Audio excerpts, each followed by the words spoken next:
자, 그래서 이제 우리가 할 수 있는 가장 보편적인 투자 방식 두 개 중에서 뭐 당연히 뭐 둘 다 하는 게 제일 좋지만 어쨌든 뭔가 내가 그 중에 그래도 하나만 하고 싶다든지 아니면은 나는 이 두 개의 차이점을 정확히 알고 싶다는 사람들을 위해서 제가 이제 뭐 제가 아는 선호 안에서 비교를 좀 해드릴 텐데 보통 이제 이렇게 하나만 하는 사람들 많긴 해요. 솔직히 주식하는 사람들은 코인이 약간 뭐 실체가 없으니까 그지 막 좀 뭐 추상적이고 그다음에 좀 위험하다라는 선입견을 갖고 있고 반대로 코인 하는 사람들은 주식이 좀 약간 성장이 더디다라든지 뭐 아무래도 뭐 뽕맛 이런 건 잘 없으니까 그래서 그런 부분들에 대해서 좀 답답해하는 경향은 있는데 제가 봤을 때는 그 둘 다 선입견입니다. 사실은 이 두 개는 오히려 반대적 특성을 갖고 있기도 하고요. 그래서 제가 생각했을 때 제가 느낀 이 두 가지의 차이점을 한번 설명해 드리도록 할게요. 일단은 기본 개념이 틀린데 주식은 그 우리도 다 알다시피 회사의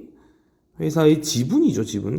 그 주식은 회사의 지분이기 때문에 그 회사를 사는 것이고 코인은 그냥 화폐입니다, 화폐.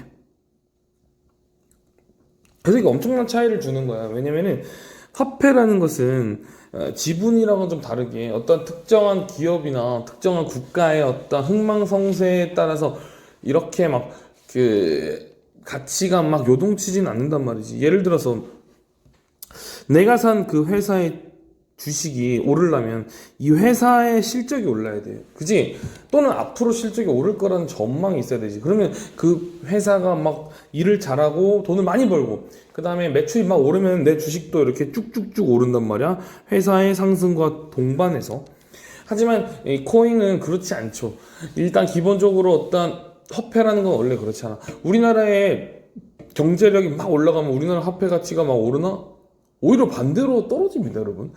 그래서 이 가상화폐도 약간 그래요. 가상화폐 하시는 분들 중에 약간 지나치게 너무 이런 개별 화폐 기술력이나 이런 것들을 좀 추종하는 사람들이 있는데 사실은 약간 그 오비일학식 해석입니다. 그래서 그렇게 해서 가격이 뛰는 경우보다는 약간 시장의 흐름을 많이 타죠. 그렇기 때문에 실질적으로 이 코인은 특정한 기업이나 기술력의 어떤 발전이나 이런 것에 동반해서 오른다기보다는 약간 흐름을 많이 타는 편이에요. 그래서 화폐는 흐름의 영향을 받는다.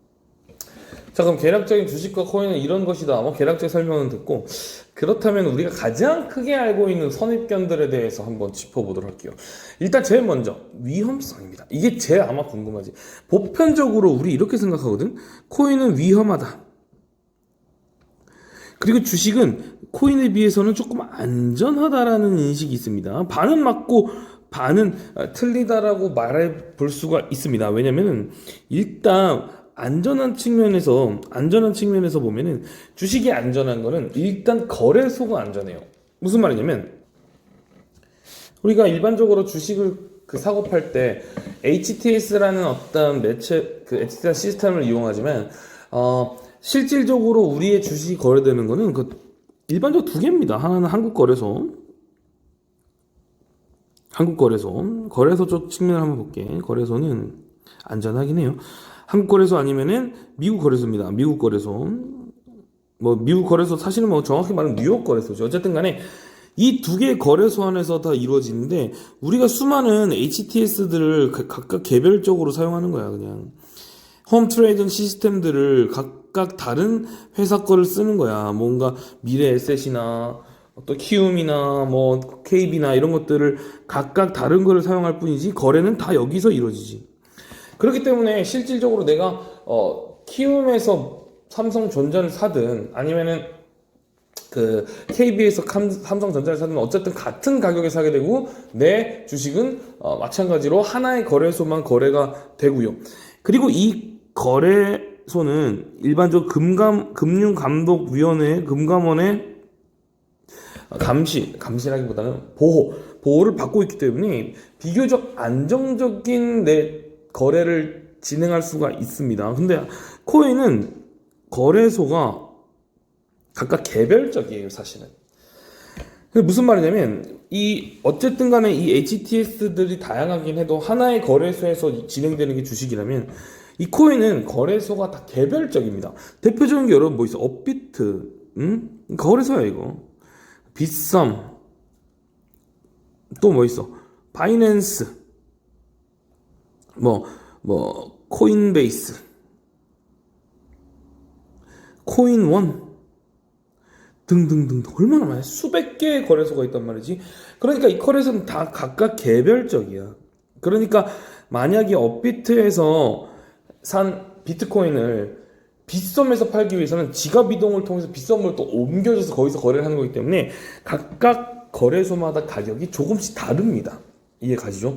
그러니까 내가 오늘 비트코인을 샀어. 그럼 내가 삼성전자의 주식을 산 거는 중간에 키움을 거쳤지만 그래도 한국 거래소에서 삼성전자 산 것이죠. 그런데 내가 비트코인을 산 거는 업비트에 산 건 그냥 업비트에서 산 거예요. 다른 거래소와는 큰 관계가 없습니다. 그렇기 때문에 가격이 동일하지가 않지. 자, 그럼 왜 이런 얘기를 위험 요소 얘기할 때 하냐면 이게 각각 개별 운영되고 있기 때문에 그 기준이 굉장히 모호합니다. 그래서 어떻게 보면은 법에서 굉장히 멀어져 있는 거래소란 말이야. 그러니까 내가 지금 오늘 산 코인이 내일 갑자기 업비트가 무슨 조사를 받는다든지 또는 어떤 거래가 중지된다든지 서버가 다운된다든지 하면은 내 돈이 사라지지는 않겠지만 그래도 엄청난 영향을 받을 수는 있겠지. 그래서 개별적이기 때문에 각각 거래소 간의 어떤 리스크는 좀 있겠다. 그래서 내가 고액을 좀 넣어놓기 부담스러울 수 있단 말이지. 내가 한 1,000만, 2,000만 모르겠지만 수백억을 넣어놨는데 만약에 내일 업비트가 그럴 리는 적긴 해도 그래도 주식보다는 있단 말이죠. 주식은 그렇진 않습니다. 주식은 어느 정도 그래도 우리나라에서 굉장히 철저하게 감시하고 그 다음에 보호하고 법망이 안에서 거래가 진행되기 때문에 그 정도의 리스크 차이는 있을 수 있다. 그래서 이거 뭐야? 첫 번째는 거래소가 단순하면서 안전하다. 그런데 코인은 굉장히 거래소 복잡합니다. 거래소 간에 어떠한 코인을 이동해가면서 차액으로 돈 버는 사람들도 많죠. 그래서 약간 위험하다. 거래소가 갑자기 없어질 수도 있어요. 그죠? 자, 그런데 가격적인 측면을 한번 볼게요. 가격적인 측면. 즉 이건 개인적 견해입니다. 제 개인적 견해했을 때 주식은 코인보다 가격은 내가 봤을 땐 더 위험해. 왜? 회복 여부가 불투명해요. 무슨 말이냐면 주식은 그 회사의 지분이잖아. 그러면 이론상으로 내가 주식의 가격이 떨어졌다는 것은 그 회사가 일을 지금 제대로 못하고 있다는 뜻이야. 그게 구조적 문제든 어떠한 자금의 문제든 간에 어쨌든 이 회사가 문제가 있다는 뜻과 동의어겠죠. 이론상으로는요. 별다른 어떠한 경제적 이슈가 없는 이상. 그러면은 그게 과연 언제 회복되냐는 거야. 내가 그 원래 가격으로 돌아오기 위해서는 그 회사가 다시 일을 잘해야 되는데 그건 내 손을 떠난 일이잖아. 그지? 그러면 한번 무너지기 시작한 회사가 그 수많은 회사들과의 경쟁 속에서 다시 살아나기가 쉽지가 않단 말이죠. 그래서 보통 일반적으로 존버라고 그러지. 막 내가 존버해서 내 가격을 막 마이너스 된 거를 그 빨간색으로 바꾸기 위해서 버틴단 말이야. 근데 그게 잘 안 통합니다, 여러분. 그래서 회복이 좀처럼 안 돼. 내가 어떤 사람 내 아는 사람은 거의 10년 동안 기다렸는데 회복 못한 사람들도 있어요. 그렇기 때문에 회복 여부가 불투명하기 때문에 오히려 자산을 투자하는 데서 내가 재빠르게 이렇게 주식을 사고 팔고 하는 그런 어떤 기민함이 없다면은 굉장히 장시간 동안 묶여 있을 심산도 좀 있습니다. 그리고 진짜 많이 떨어지기도 해요. 이렇게 많이 오해하는 게 코인은 엄청 막 오를 때 쭉 오르고 떨어질 때 쭉 떨어진다는 인식이 좀 있어요. 그런데 그거는 일단 시장 자체가 열리는 시간이 되게 오래 있기 때문이고, 그리고 주식도 그에 못지않게 엄청 많이 떨어집니다, 여러분. 그래서 동일 기간을 봤을 때 떨어지는 속도 이런 거 내가 그래서 물론 코인이 그래도 좀 빠르긴 하지만 그래도 큰 차이는 없다라고 생각합니다. 그래서 실질적으로 제가 개인적으로 봤을 때는 주식 또한 그렇게 안전한 투자는 아니고요. 코인에 준하는 위험성을 가진다. 오히려 코인보다 저는 더 위험하다. 어떤 측면에서 다시까지 원금이 회복되는 시간이나 그럴 가능성이 굉장히 불투명하기 때문에 조금 위험하다. 근데 코인은 위험하긴 하지만 그래도 코인은 내가 봤을 때는 가격은 회복 가능성이 굉장히 높습니다. 이게 되게 역설적인데 주식이 오르는 이유는, 주식이 오르는 것은 이유가 자명하잖아. 회사가 일을 잘해서 그래. 그런데 코인이 오르는데 코인 가격 상승에는 별 이유가 없습니다. 그냥 코인의 가격 상승, 그냥 아까 말했듯이 시장의 흐름, 즉 비트코인이라는 거대 대장 코인의 상하의 여부와 상관이 있기 때문에 내가 잃었을 때 별다른 이유가 없다라는 것은 다시 오를 때도 별다른 이유가 필요하지 않다는 뜻이야. 그러면 비트코인이 오르면은 나는 회복을 하는데, 비트코인은 항상 떨어졌다가 오릅니다. 항상 과거 차트를 보시면 반드시 전고를 계속 돌파해가면서 지금 가격을 유지하고 있어요. 그러니까 언제나 탈출 기회를 제공합니다, 비트코인. 그래서 비트코인이 항상 탈출 기회를 제공하기 때문에 우리가 현재 물려있는 많은 돈들도 언젠가는 탈출시켜줄 거라고 굉장히 높은 확률을 생각할 수 있지만, 주식은 그렇지 않다는 거지. 내가 그 회사를 알아봤자 얼마나 알겠어요. 그죠? 자, 그 다음에 내가 또 차이점으로 생각하는 것은 종목이 너무 많습니다. 진짜 무지하게 많아요. 그런데 코인은 그에 비해서 종목이 적다. 그러니까 종목이 많으면 어떤 단점이 있겠어? 공부를 필요로 한다. 많은 공부를 필요로 한다. 기업도 알아야 되고 산업 구조도 알아야 되고, 이 기업이 뭐 해서 어떤 메커니즘으로 자기들끼리 이렇게 얽혀 있는지 잘 알아야 될 필요가 있다. 그런데 이거는 내가 봤을 땐 단점이 아니라 장점이야. 왜냐면 공부를 했다, 공부량 올라갔다, 그럼 승률과 비례합니다. 이게 주식의 최고 장점이에요. 내가 아는 만큼 승률을 가져갈 수 있는 게 주식입니다. 그런데 코인은 그렇지는 않아요. 코인은 내가 이 코인이라는 기술에 대해서 많이 안다 그래서 막 오를 거를 파악할 수는 없단 말이에요. 그래서 그건 종목이 적기 때문에 발생한 일이기도 해. 굉장히 다양한 코인 시장이나 화폐 종류가 물론 많긴 하지만, 그래도 아직 갓 시작한 그런 기술과 미래산업이기 때문에 종목이 그렇게 많지가 않고, 그렇기 때문에 굉장히 어떤 개별 흐름보다는 함께 움직인다. 함께 움직인다. 이것 또한 비트코인의 움직임에 따라서. 비트코인이 오르잖아? 다 같이 오르고요. 떨어질 때 다 같이 떨어집니다. 그렇기 때문에 내가 개별 코인에 대한 차트 분석 이런 게 정말 의미가 없어. 따라서 이거 공부 별로 안 하셔도 됩니다. 공부 솔직히 별로 안 하셔도 되고, 그 다음에 또 뭐냐면 가치평가 이런 거 하지 마세요. 지금 이 코인의 기술력과 미래 가치 하지 마십시오. 그러니까 그냥 비트가 오를 때 사면 다 올라요. 비트가 떨어질 때 뭐 별 호재건 뭐건 별 지랄을 해보십시오. 절대 코인이 가격이 오르지 않습니다. 그렇기 때문에 실질적으로 이 코인은, 주식은 그런 측면에서 좀 굉장히 유리하지. 왜냐면은 일반적으로 물론 코스피의 영향을 받긴 합니다. 코스피라는 수치가 있어갖고 거기가 마치 비트랑 비슷하게 영향을 주긴 하는데, 그렇다 그래서 코스피가 오른다 그래서 다 오르지도 않고, 코스피가 떨어진다고 해서 다 떨어지진 않아. 비트코인은 다 오릅니다. 진짜 다 떨어지고요. 그래서 이거는 개별 섹터가 존재해. 개별 섹터. 그래서 내가 지금 코스피가 오른다 그래서 내가 산 주식이 오르진 않고, 그 핫한 섹터의 주식들만 쫙 오르는 거야. 그러니까 지금 전도 유명한 2차 전지라든지 전기차 관련된 섹터는 막 오르는데 내 건 떨어지지. 그지? 반대로 코스피가 막 떨어진다 하더라도 내 건 오릅니다. 예를 들어서 금리를 올렸어. 금리를 올리잖아. 그러면 전반적인 주식시장에 침체기 들어가거든요. 이론상으로. 그래도 금리가 올렸으니까 은행들은 돈을 버니까 은행주는 올라요. 그러니까 이 개별 섹터들의 개별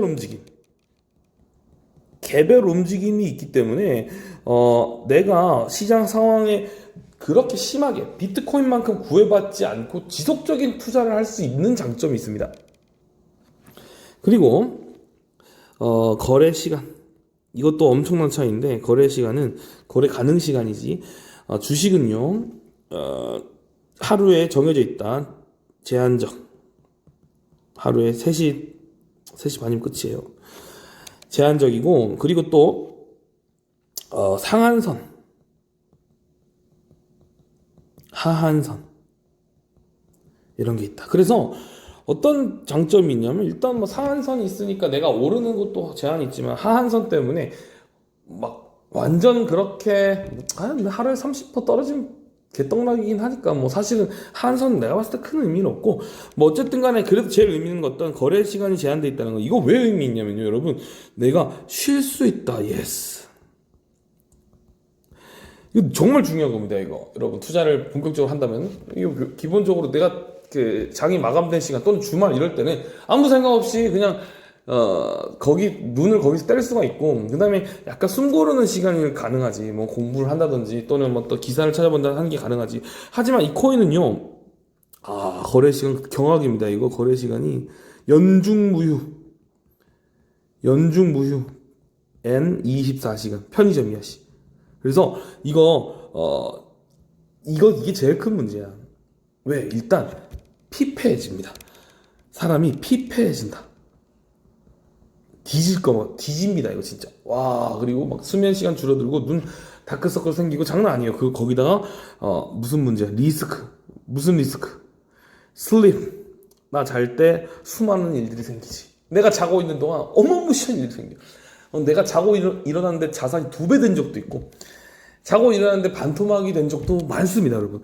이런 리스크들을 갖고 있다라는 특징. 자, 그러면은 이제 이런 특징들을 알았으니까 그럼 어떻게 해야 할지 제가 해결책을 가져다 드릴게요. 주식은요, 여러분, 정말 간단합니다. 좋은 앤 공부하세요. 이게 무조건 답입니다. 물론 혼자 하면 외롭지. 내가 있잖아. 리틀보이랑 나와 함께 계속 공부합시다. 그 다음에 끊임없이 이슈를 쫓아라. 뉴스 기사를 항상 찾아보고, 경제신문 이런 거 정기 구독 너무 좋아요. 이런 거 이슈를 계속 놓치지 말 것. 그 다음에 다양한 상상력을 발휘할 것. 그래서 현재 막 이런 거 있잖아. 지금 예를 들어 코로나 터졌어. 그러면 코로나 터졌어. 그렇다면 사람들이 어떤 쪽에 소비를 하고 어떤 기업이 살아날까? 이런 것도 상상력이 굉장히 재밌습니다. 그래서 예측으로 넣어놔서 돈을 버는 거예요. 근데 의외로 예측이 잘 통한 경우가 많습니다. 그래서 다양한 상상력과 이슈를 놓치지 않고 공부를 계속한다면 굉장히 높은 승률을 가져갈 수 있고요. 코인 정말 더 간단한 방법이 있습니다. 언제? 바로 1년에 2에서 3개월만 해요. 3개월만 거래. 그러니까 이게 언제겠어? 바로 비트 상승장에만 거래합니다. 그러면은 이걸 욕심만 참을 수 있으면 돼. 내가 딱 2, 3개월 정도 비트 상승할 때만 쭉 벌고 빠지면 됩니다. 그때는 눈 감고 골라도 올라요. 진짜입니다. 맨날 눈 감고 골라봤거든. 오르더라. 그러니까 엄청나게 그 상승장이 1년에 꼭 한 2번 한 번에서 2번이 오거든요. 그게 보통 2, 3개월이야. 나머지는 이거 손도 안 대면 돼. 또는 그냥 싸게 사놓고 기다리거나. 그죠? 그렇기 때문에 가장 정확하게 이 두 가지를 이용하려면 시드 이동을 하시면 돼요. 이 둘 사이에서 시드 이동을 한다. 언제? 코인 비트가 상승할 것 같아. 자, 주식에 있는 돈을 일로 옮겨. 그래서 여러분들이 뽕맛에 취해. 이 뽕맛이 어마무시합니다, 여러분. 진짜 심할 때는 10배까지 오르죠. 뽕맛을 느끼고 나서, 자, 그 다음에 비트가 이제 충분히 상승한 것 같아. 배가 불러. 이제 언젠지 모르겠지만 곧 하락할 것 같아. 그러면 다시 일로 이동해. 다시 그때 당시 뭐 또 들어가고 싶은 거 들어가 찾아. 이런 식으로 안전하게 시드를 이동하면 투자하잖아요. 여러분, 이 두 개를 통해서 엄청나게 자산을 불릴 수가 있습니다. 이게 진짜입니다. 이해 가시죠? 그래서 이 두 가지를 항상 같이 투자하는 습관을 들이세요.